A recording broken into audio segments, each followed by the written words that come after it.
Hello and welcome to this lecture on using aliases.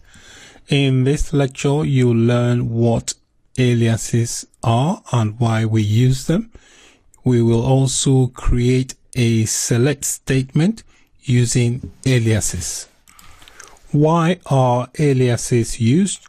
The main reason for using aliases is to make your T-SQL query shorter to write and more readable. So whereby you may have table names that are quite long, so you can use table aliases to abbreviate the table names and make your query more simple and easier to read. So the main purpose of aliases are to shorten table or column names. So aliases are temporary table or column names used to simplify writing the T-SQL query. Aliases are usually defined in the from keyword of the T-SQL query. I have got SQL Server Management Studio open. This is the tool we will use to create an alias. I've got the query window open. I just need to select the database. So from this drop down list, I'll select AdventureWorks. This is the database I want to run the query against. So the database engine will execute my query against this selected database there. So to write the alias is usually specified in the from field of the query. So let's start building the query. I'll start with a select statement with the select keyword, and then line 2 will be the from. The from is where I will specify the table and the schema. So the database is the AdventureWorks, and it has got several schemas here. I'm going to use this human resources schema and use the employees table. So I'll just, this squiggly bit here is complaining because I haven't specified the table name. So I need to specify the schema first. Schema will be HR, so it's giving me some guide. I'll click on that, and then a dot will give me another list from IntelliSense. I'll select employee this time.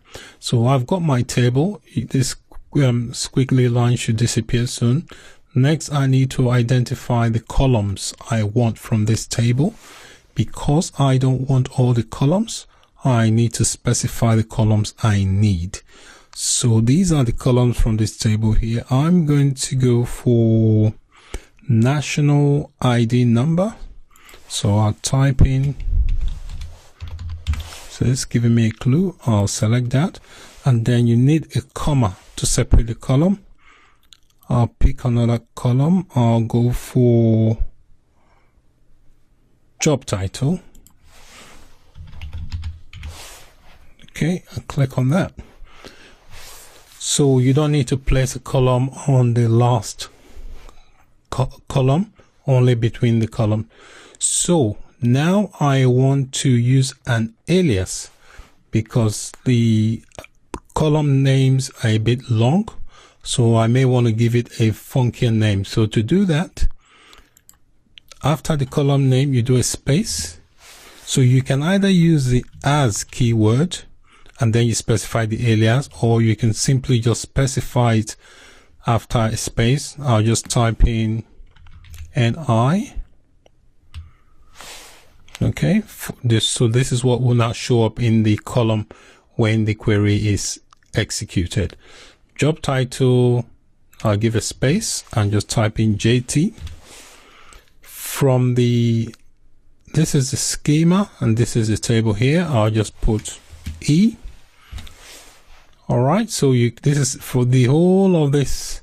I've abbreviated it to just E. So I've used E as an alias for this. I'll just put semicolon and execute. So I should get 2 columns.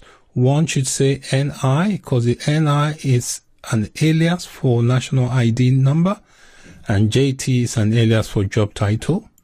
and the E is an alias for the table and schema name. So if I execute, you notice it's giving me the alias column, which is the NI, and then the other one, which is JT.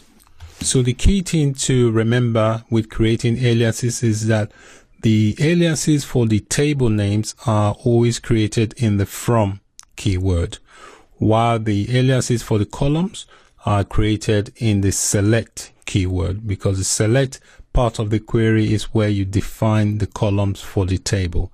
So all you had to do is after the column, give a space and then specify the alias you want the column to be. Okay, if you notice, I've given a space between the row column names and then the alias name. Also given a space between the table and then the alias name. Here I've just used a single letter. So the main purpose of using aliases is to simplify your queries. Thank you so much for your time. In this lecture, we learned about aliases. Aliases are temporary rename of table and column names. So you can temporarily rename your columns and table names to make your query simple to write and to read. With the column names, the aliases are usually specified in the select part of the query, while the table names, the aliases are defined in the from part of the query. Thank you so much for your time.